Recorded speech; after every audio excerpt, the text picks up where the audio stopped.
So if you're using an entry-level DJ controller with an unbalanced RCA output, how do you convert it to a balanced XLR output?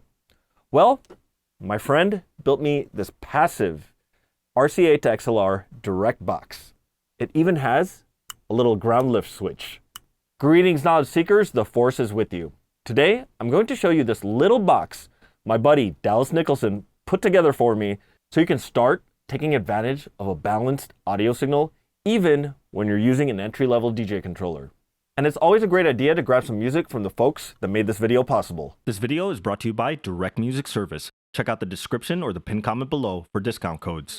By the way, I started a brand new YouTube channel and it's called Lightsaber Culture. If you follow me here on my current channel for lightsaber, Star Wars, or sci-fi content, say that 3 times as fast, be sure to also subscribe to Lightsaber Culture.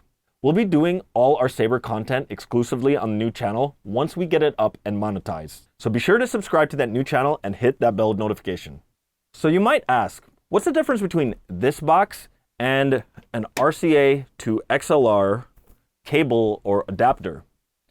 The difference is that this box actually converts the unbalanced RCA signal into a balanced audio signal that runs through the XLR. What does balance versus unbalanced even mean? And why does it matter? An RCA cable is an unbalanced cable. There are 2 wires inside it. One is the signal carrier, the other is the ground. In most cases, it can carry the audio signal just fine. We still use them today to plug DJ decks and instruments into the mixer. In short cable lengths, they work with no issue. But as soon as you go into longer cable lengths, they begin acting as an antenna and introduce noise into the signal. When you have a super long RCA cable or any unbalanced signal, you sometimes hear the noise from radio interference. And just to show you what it sounds like, it sounds kind of like this.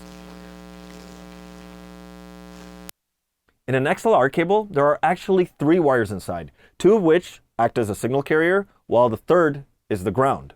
The audio signal is sent through 2 of the wires, while one signal is phase inverted. In a nutshell, it means that the waveform is traveling the opposite direction as the original signal. When plugged to the receiving end, the inverted signal is then restored to its original phase orientation. Well, what's so special about doing this? Well, if you have radio interference introduced to your cables or each one of the wires, the noise would be phase canceled on the other end, rendering it mute. And because you can phase cancel the interference noise, you can run longer cable lengths with a 3-wire balanced system. You can do it through an XLR cable or a 1/4-inch TRS cable. Check out my series, Audio Cables for Beginners, to learn more. So now, why are we using this little direct box instead of an RCA to XLR cable? Because an adapter cable or an RCA to XLR cable doesn't really convert it to a balanced signal. Essentially, that second signal carrying wire is not active in this cable. In fact, it might not even exist inside here, and there's no mechanism to create an inverted signal on a 3rd wire. A really long RCA to XLR cable is nothing more than a fancy, unbalanced RCA cable with an XLR port at the end. And yes, you will get interference noise associated with an unbalanced signal. So even if you plug this to an XLR cable, if it's 10 to 20 feet, you will get interference noise. So why did I have my buddy Dallas make me this direct box? Well, typically, direct boxes are often clunky and their inputs are often 1/4-inch. They might exist out there, but I have yet to see one that's RCA on the input end.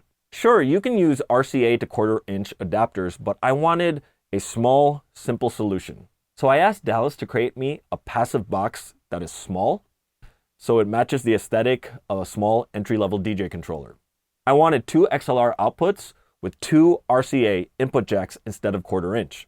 Inside this box are 2 transformers. And now I can plug any DJ device I have that has an RCA output to this box and run long cable lengths from the XLR output.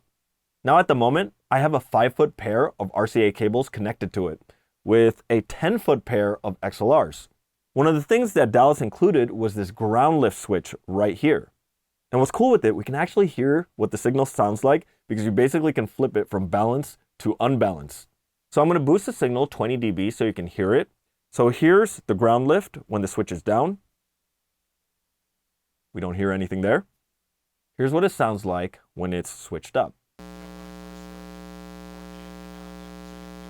Again, when it's down, and that's when the switch is up. So basically, that's the noise you would hear if you ran an unbalanced signal path. And yes, that includes you folks who think RCA to XLR adapter cables give you a better signal.